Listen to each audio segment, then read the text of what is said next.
Leslie Cornwell, certified nurse midwife with Midwifery Business Consultation. I have Katelyn Fusco here. We've known each other for many years already, and we're on a mastermind group together. And she's got some amazing resources that I think we did a talk about a year ago and recorded. And I was like, I want to get all the great things out you're doing. So Katelyn, if you want to tell people about you, and then we'll dive into my questions. Yeah, sure. Thanks, Leslie. Thank you so much for having me. This is such a joy to be able to talk about some of our favorite subjects together. So, like Leslie said, my name is Katelyn Fusco. I started out as a midwife's apprentice. I got into home birth and then had my own babies at home. Ended up needing to take time off call just with toddlers. It was clear to me that with my situation, we needed to be at home. So I stopped apprenticing and started thinking about other ways that I could serve home birth mothers because, obviously, I'm sure so many of the people watching this know, there's kind of been a lack of information for people to even know that home birth is an option, and how do we maneuver that? How do we navigate home birth? So I started with creating the podcast Happy Home Birth back in, God, it's been 3 years now. It was January, yeah, almost to the day, January of 2019 is when it launched officially. And then I had my second child soon after that. And between launching the podcast in January and having her in June, I had heard so many varieties of birth, the way that it unfolded. And I'd seen dozens and dozens of beautiful home births, but still, I guess maybe from hearing them from different areas of the United States, it was like, oh, there are different ways that this can happen than I even realized. And I kind of felt like maybe I could be more involved in the birthing experience. So I started trying to develop my own techniques of how to really cope well in labor, and had my second baby, and it was the most peaceful, calm, beautiful home birth. I mean, it was a dream. And so then I decided to start focusing on childbirth education for home birth mothers specifically, along with the Happy Home Birth podcast, which has up until this point really pretty solely focused on birth stories. So that's where we are today.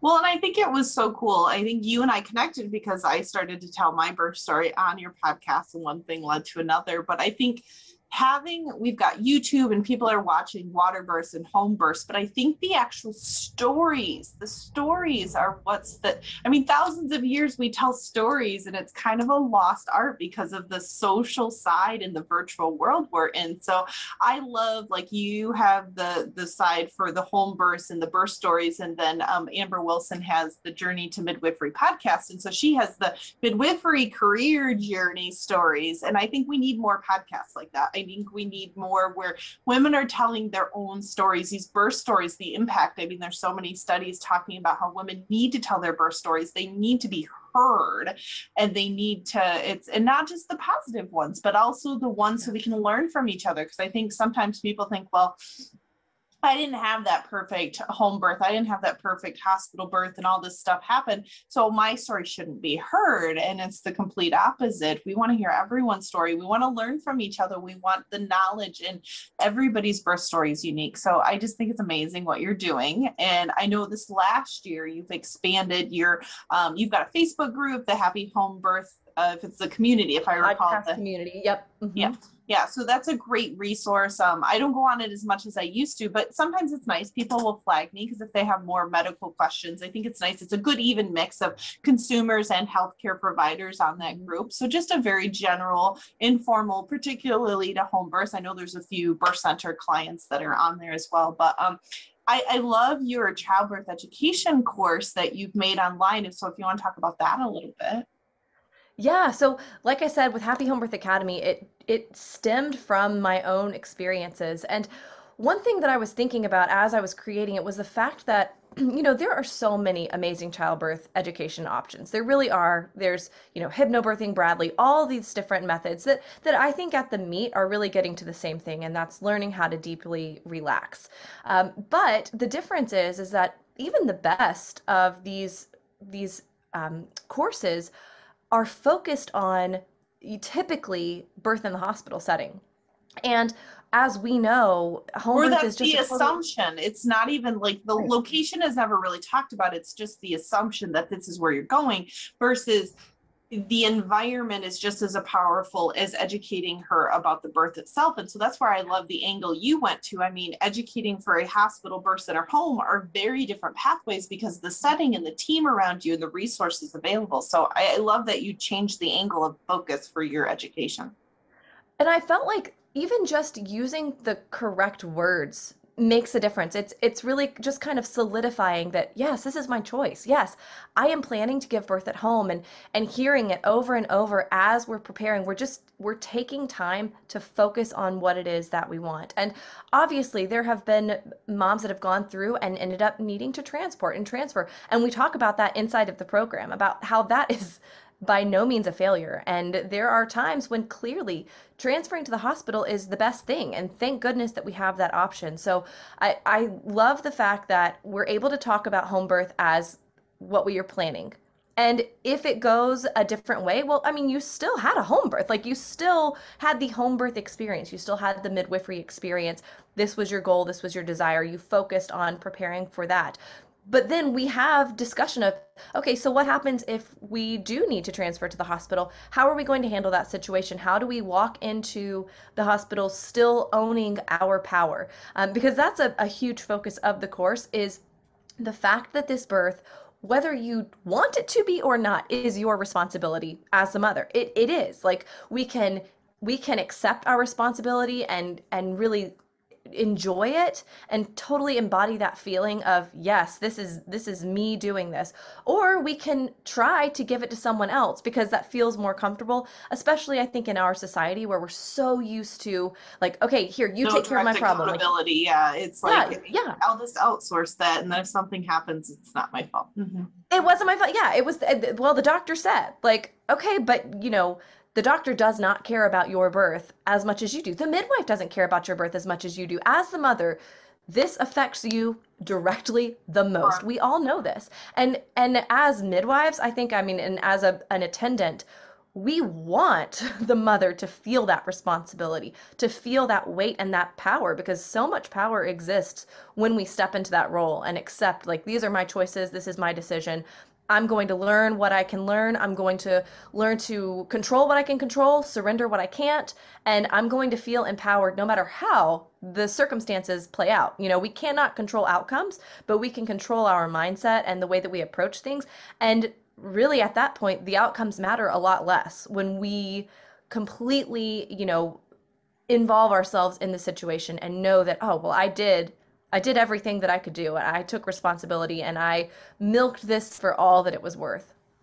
Well, and I think part of it comes to that's why I chose to go into midwifery. The power that a woman's birth, good or bad, has a lifelong effect. I put it up with like planning your wedding and planning a baby are like very similar levels because you're how you're going to bond, how you're going to care for yourself, how you're going to look at yourself, your confidence, everything is a ripple effect of how you birth your babies. It just really is. And so that was the thing that drew me so much to midwifery. And so I love how your class, it doesn't just focus on breathing techniques and tools and the surface level. You dig deep into the psychology of birthing and the prep for the emotional side, not just the physical changes happening in your body. Right. Thank you. That's a great point because you're right. It is so birth is such an emotional thing. And I think one of the reasons that maybe, so many people are giving birth in the hospital without considering giving birth at home is because they don't realize how much of a transformation this actually is. And when we think back to how birth has always been, culturally for ages, it's been viewed as a rite of passage. And we've watered that down to, a baby shower. Like, it's such a massive life altering, forever changing event, no matter how many times you give birth. Each time it totally alters you. We know this. And so I think that when we don't know it, societally, when we don't know it, then we don't know to put emphasis on it. And then, gosh, missing out on that, it just that breaks my heart. So I really want to educate mothers on like, hey, this is huge. This is a big deal, and we can grow so much through this, and we can experience that transformation in such a powerful, encouraging way, and it influences your entire motherhood. And like I said, that's not necessarily based on the outcome. That's based on our mindset shift and how we use whatever happens to push us forward and give us that courage and power. Well, I think too, when I did my home births for my practice, it was amazing to see the mind shift, even compared to, I would try to be as empowering as possible in the hospital setting, but it's not nearly, because there's so many systems that the midwife, the healthcare provider can't control. They can't control the nurse that's on call. They can't control the protocols. They can't control who's the doctor that's covering that shift. Like when you have a home birth, the midwives have so much more of an opportunity to protect it. But what I was getting at was even just the mindset of when there is a bad outcome or there is something, the client is directly part of the decision making every step of it. That the perception, like my postpartum hemorrhages, the emotional trauma was night and day different than the postpartum hemorrhages in the home setting, because they were there was so much more being done to them versus they were part of it. Like, I'm like, okay, you got to get up to the toilet, help me deliver the placenta, this is what's going on, versus we've got 1,000 people shoving extra IVs and doing all this stuff around them. I would love to see more studies of just, even though it's the exact same act, the emotional compounding effect of just the little shifts we can do, like you were talking about, how you can approach things, how you can talk. We give so much to the studies and statistics about the complications and the outcomes, but we don't do nearly as much with psychology because it's a lot harder. There's so many variables in place. So no, I've loved the community you've created online, the resources. I mean, just think, 2019, it's going to be 3 years. Just think the next 5 years, what you're going to do because of your love and the angle. So it's amazing to me. I guess, do you have, if you want to give any hints, what your plans for 2022 or any big projects you have coming up? Yeah, so I do have something really exciting that I've been working on. It's more of, like you mentioned, the community aspect is so huge, and I think that we're all looking for that. We're looking for people that we can connect with, that we feel we relate closely to, especially during pregnancy. And I think of first-time moms in particular, but I mean any mom. You want to connect with people that are going through something similar, and learn from each other.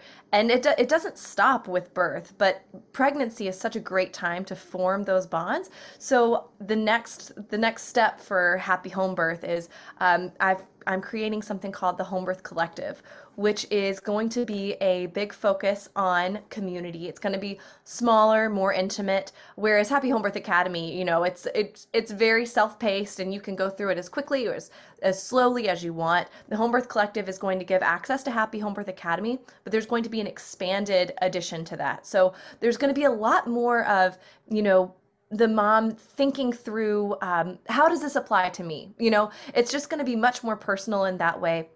And then we're also going to be adding prenatal centering calls, where it's going to be, certain groups of moms meeting together and talking about pregnancy-specific, home birth-specific questions with a midwife who is not their care provider, but that's there to listen and lend an ear.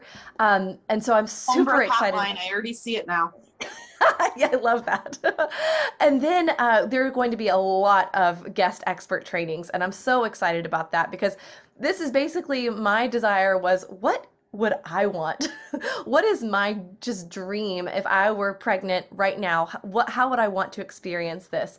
And so I'm just wanting to put together this just beautiful group, and as a way to just gain as much knowledge as possible in a super loving, close, intimate environment. So that's what we're working on with the Homebirth Collective. I don't have a launch date yet, but I do have a waiting list at myhappyhomebirth.com/collective if anybody wants to learn more information about that. Well, it keeps making me think of the movie with Kevin Costner, The Field of Dreams. You build it, they will come. It's creating an opportunity for people to find like-minded individuals. Sometimes people feel so alone, but there's millions of people out there that are thinking like you. And I think with all the social media censorship and all the direction happening, trying to make a gateway where people are a minority, but they have like-minded networks to find each other in is very powerful. So I'm very excited, and we'll have to talk off air about what expert topics you need and what I can help you with in 2022. But that's so You're already exciting. on my list, Leslie. Woohoo, woohoo.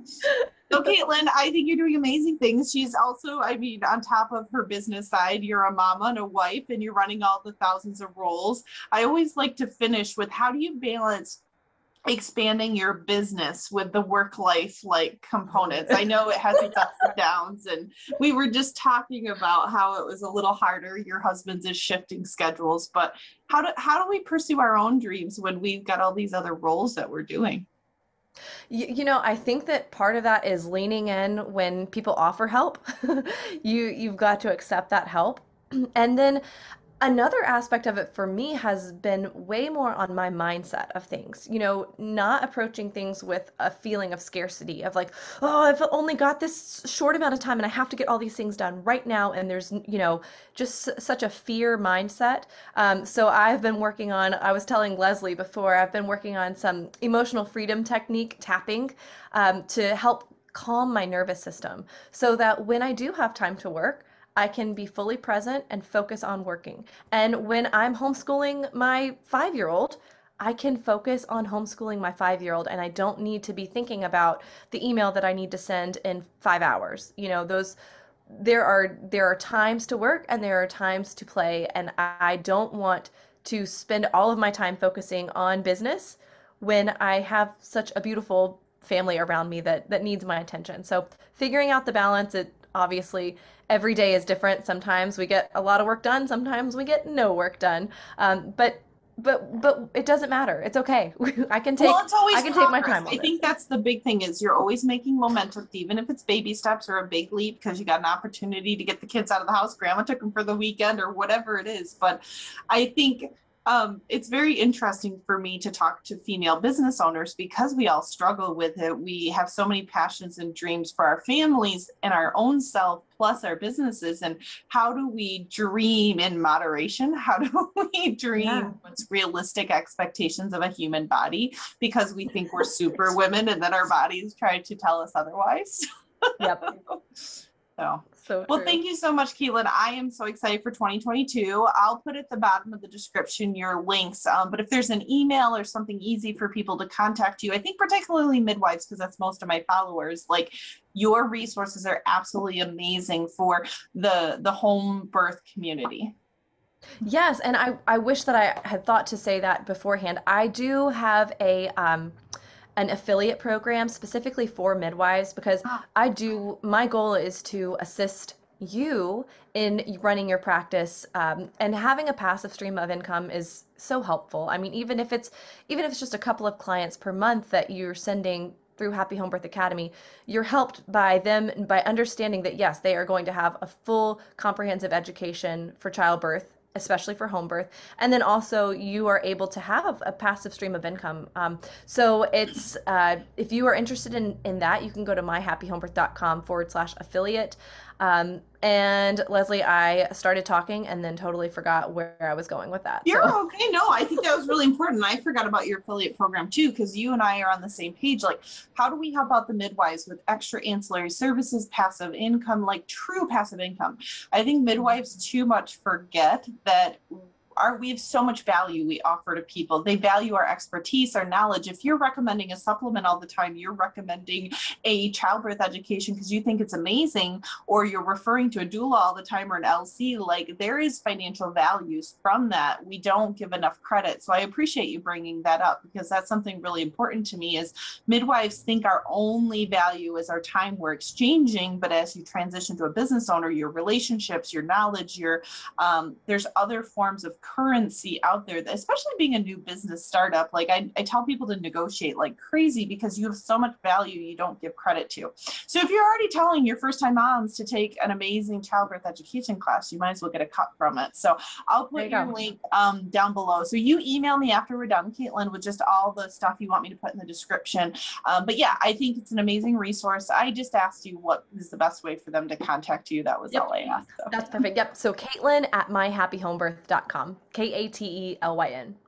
Perfect. Well, I'm excited to see what you change. I know my goal for you in like 2023 is to expand to birth centers because there's a huge need for childbirth education in that direction.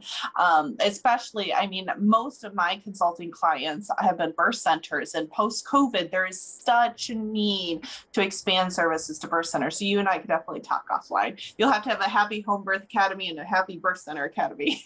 Exactly. That's perfect. Okay. Well, have a great day, Katelyn. Thank you so much. Thanks, Leslie.